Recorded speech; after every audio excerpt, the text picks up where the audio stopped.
This might be the biggest mugging I've seen so far this entire year on Football Manager. I'm not even joking.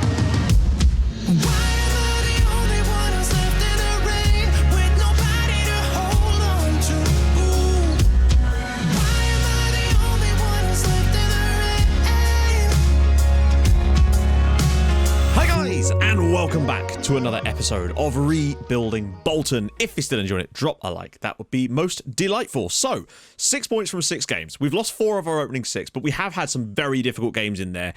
The one that just irks me so is the Sheffield United game, because you just know, like, with a win there, we're 9th. Sorry, not 9th. Well, we actually potentially could have been 9th. More likely to be 10th right now. And suddenly you're just sort of sitting a lot further clear and feeling a lot more comfortable. It's games like that and games like this that you must pick up wins in. Player fun to get to the Premier League. France under 21 call up. I'm a head out. Yeah, I actually still can't believe that was a thing. It's weird that would be scheduled in a way that you couldn't just, but hey, that's just how it goes, I suppose. Derby defeat Bolton. I loved that so much. Apparently that's a common glitch and that will just show up no matter what happens.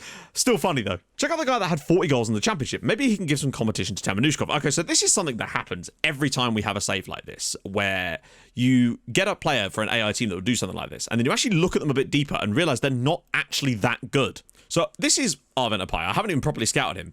First things first, he's on £66,000 a week at Crystal Palace, so we can't afford his wages were we to have tried to sign him anyway. Secondly, if he's worth £24 million in value, just think how much they would have requested for the player. But also, like, he's fine, don't get me wrong, but this is what I mean. It's interesting how that goes. Also, this season, he's netted 2 in 10. It's a strange one. Always take a closer look and don't just sign straight on things like having one good season as far as goal scoring, particularly for AI teams, because they can be so temperamental. The either-footedness, though, is an interesting factor that definitely seems to help strikers this year, it would seem. Justice for Cartwheel Man. Gone, but not forgotten. I know, we missed out on a brilliant moment there, and I feel sad about that. Very quickly, we got past Coventry in the Carabao Cup. Once again, Ryan Cassidy. They did nothing until right at the very end. Some good stops from De Boer got us through. We'll play Man City next, so we're out, basically. But today, we host Southampton. They're above us in the league. Again, it's just about getting points on the board and continuing to grind through the season. Like, we've just got to be aiming for 40 points this year. Every win counts, and we need to get it. Interesting shape they're playing. Potential for a bit of space to be available there. Now, obviously, massive rotation required here. Kim, Low Everton, Porteous, Kang. Yeah, I really do think that Gilney played fantastically well against Sheffield United, and I think we deserve more out of the game, but that's just how it goes. No. Lawrence is not playing left back instead of Regan Booty. We do still need to find someone there, because Booty, I just don't know if he's going to be able to cut it full season in the Premier League. He has offered us some stuff, but he has had a lot more poor games than he had last year. And you can see that our squad is just starting to creak a little bit at the moment. But, you know, we are newly promoted. It's what to expect. It's a slow build for us. Low Everton has been absolutely horrendous lately, and I am tempted to maybe start O instead, even though he played in the midweek, because we just need something in there that isn't him at the moment. And, wow, a whole 3 trio of Koreans. I feel like if we play as well as we did against Sheffield United, we will win this game. However, that's not how all these things go, so let's crack on. I just want to see more from us than we did in the Chelsea game, in all honesty.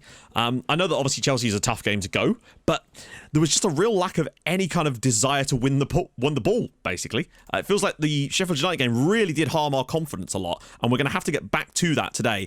Get some nice balls, get some goals. The fact that Sheffield United came from behind against us to get the win is the most frustrating thing about that. Oh, he's got to slip him in. Was that actually a shot? That has to have been a pass. I'm hoping it was a pass. Getting a bit more intensity in this. We don't want to go on to like a losing streak. That's the real problem when you get bad results. You don't want to start just losing games hand over fist, because then it can start to get away from you a little bit. It's always nice to... Oh, for God's sake, Regan, Booty man. Can you just not do that? Please, Regan. This is why I feel like this might be his last season as a regular starter for us, because every time they get the ball out on the right-hand side, any team, I always feel like he's going to give away a penalty, because he just seems to wait until they get into the box, and then he's like, you know what, I'm going to foul you now. That's obviously going to be a penalty. They always are. So it's going to be, we're going to have to come from behind straight away, and that's the second time, I think might have even been the third time this season that Regan Booty's done that now. No, I think it is the second time, because it was against, no, it was against Liverpool, wasn't it? In the non-Livecom game. Will Hughes steps up for Southampton. Carlo Ziga's never saved a penalty, as far as I know, in a Bolton shirt, and that streak continues. It's 1-0 to Saints. Right, well, now we just have to sort of get back in business. Loads of room for Kang here. That's it. A little bit of interchange here. Little run behind. Porteous is in! Brilliant save. And good build up there, but just not putting them in the back of the net. Booty's ball in this time, and it's a great save. I think it was Depestra that got the header there. Booty's free kick. Can he redeem himself here? And he's... Maywo's offside, obviously. But at least we've offered something since going a goal behind here. Regan Boot was a good free kick from him, at least. It said that looked very close to being offside. Are you joking me? I mean, was that offside? They're allowing us a lot of the ball. Like, a lot of the... Oh, my lord. You can't... If you can't even complete a pass from a throw-in, then I think there's a problem. Yuri Alberto's through for Southampton, and it's 2-0. I just cannot believe this. If you can't even... And I realise it's not directly from that, but it literally is. And if you can't even complete a pass from a throw-in, then I don't know what business you have being on a professional football pitch at this point. Something I've noticed a lot in games, or it feels like it anyway, is this sort of like start with a blip and then just nothing. There's just no creativity anymore. Right, we're going to go through the middle for the second half, but I don't know. Our own mistakes are what are costing us goals now. And that coupled with the fact that we are not creating a lot of chances, and when we are, we're missing them. And, you know, it's going to be a long old season. I got a lot of hope out of that first game against Spurs, because I actually think we did play quite well. And we have played quite well in quite a few games this season. I am completely convinced that we've been body swapped with actual clowns now. Also, have they got two players on their team called Man, or does he actually take the throw-in and then get on the end of this? Like, this ball just loops in there. And they just stand there. Wow. That's actually quite impressive. I wish we could score every shot on target. Did that just hit the post? God. Good header from Depestra, but again, it's just inches away from going in, as always. We've been appalling in this game. Yeah, literally, since that Sheffield United defeat, it's like it's completely ruined the entire team. They have no... We've conceded 7 goals without reply since then. In fact, 9 if you count when we were actually 1-0 up against Sheffield United. It's like, what's happened to them? Ward-Prowse, Dendoncker. Are you joking? Every shot Southampton have had on target has gone in today. Of course, I realise that we won the playoff final in almost identical fashion, but when was the last time that happened before then? Oh, God. 2 of them on him. Just round the side, keepers unsighted, nothing he can do about that. 4-0. Well, Bolton 0, Southampton 4. I have no words. Every shot on target's gone in the back of the net. And, yeah, we've done nothing in this game. Well, no, that's not even true. We have created a few little bits here and there. They had a penalty, of course, which was stupidity from our part. And, right, game's off camera.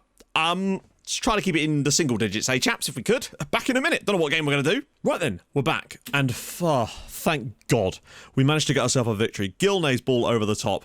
O was put through, away at Norwich City. It feels like we're just that little bit better than a few of the teams below us, and that might be just about enough this season to, over the full course of the year, keep us up. Norwich did get an equaliser, though, through Latomba, just after they were given a red card, too. Made a couple of changes after that, and we did certainly start to flourish from that point. Kang with a lovely ball in here. Maywo gives us the lead again from the header, but, you know, there are always still fine lines. Thankfully, though, we did find a third goal. Maywo with the ball over the top. Temenushkov was off the bench, into a lovely spot. Simple goal for him. 3-1 Bolton. My God, we needed this win. And honestly, I still don't think we were particularly good in this match, but we got the result. We've beaten Brighton away, we've beaten Norwich away. These are big wins, frankly, against teams below us or around us in the league, away from home. And I do think we're better than 3 teams this season, and that might well be all we need to stay up, but bloody hell. One thing I did do was turn off play-out defence when they went down to 10 men, and I feel like that might be costing us in some games. Still not sure about it yet. However, right off the back of that, we conceded an 89th minute goal to lose at home to Newcastle United. It wasn't a particularly bad performance from us either. Very, very even game. They had one chance right towards the end that sort of took it over the edge for them, but frustrating because we literally, Depestra had a really bad game. Had a great chance in the night, like right before then, and then up the other end they went and scored basically. So frustrating to lose that one. But then, this might be the biggest mugging I've seen so far this entire year on Football Manager. I'm not even joking.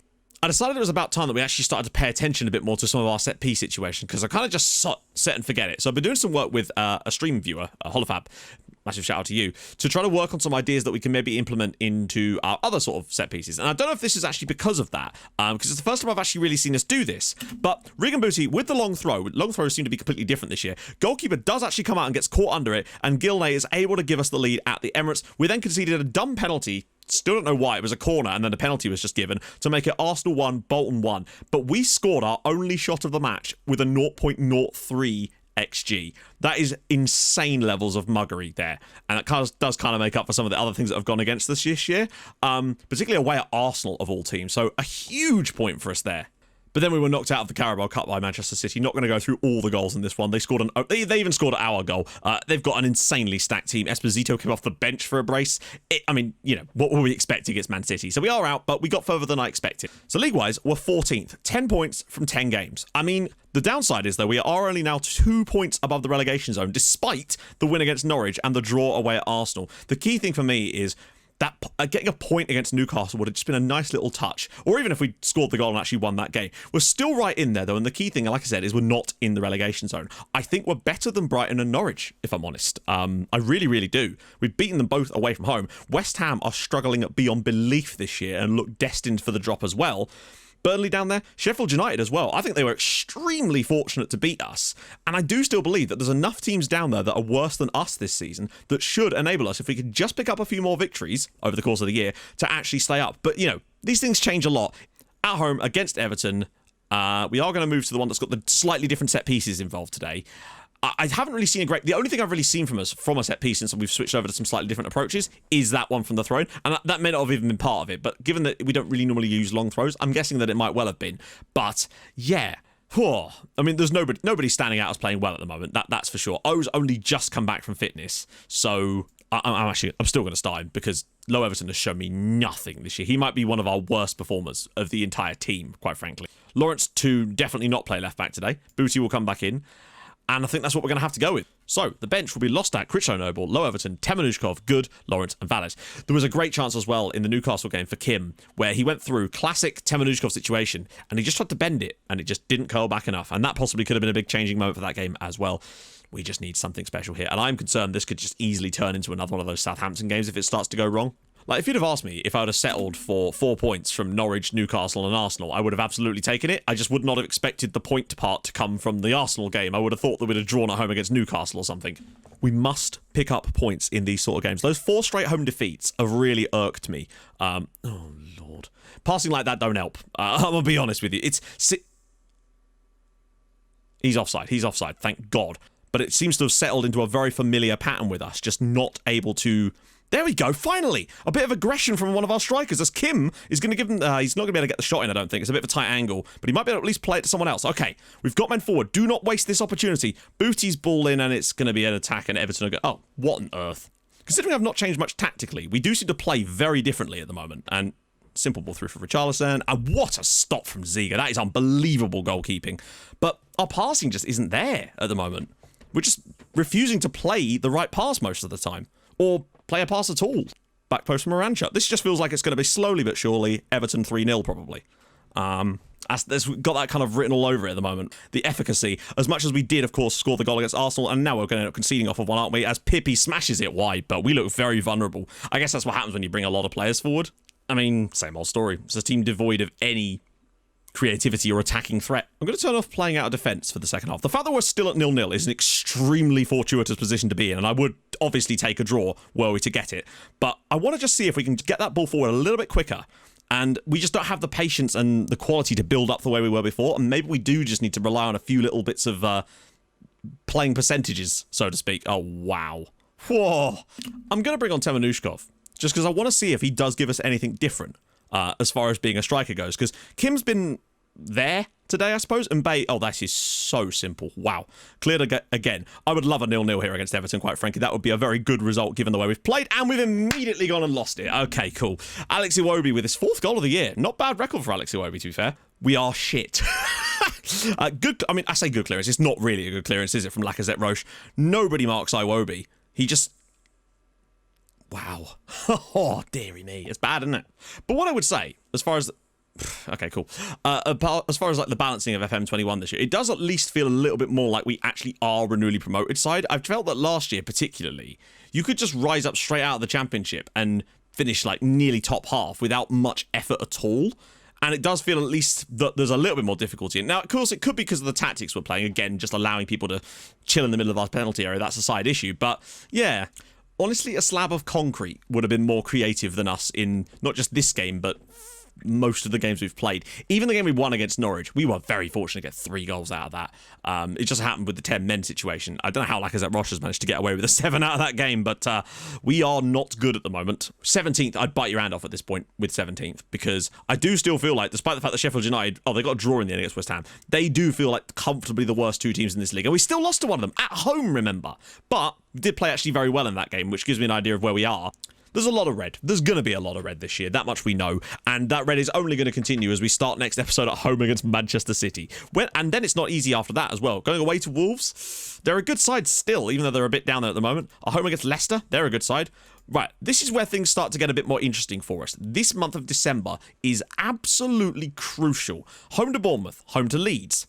Okay, they're quite high in the league, but still, they're winnable games at home, you'd hope, anyway. Watford away, very good side, of course. But then, Burnley and West Ham as well.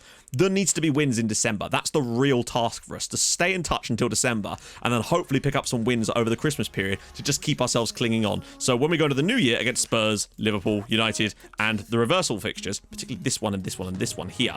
In fact, this spell, another spell of games that we very much need to keep an eye on, essentially.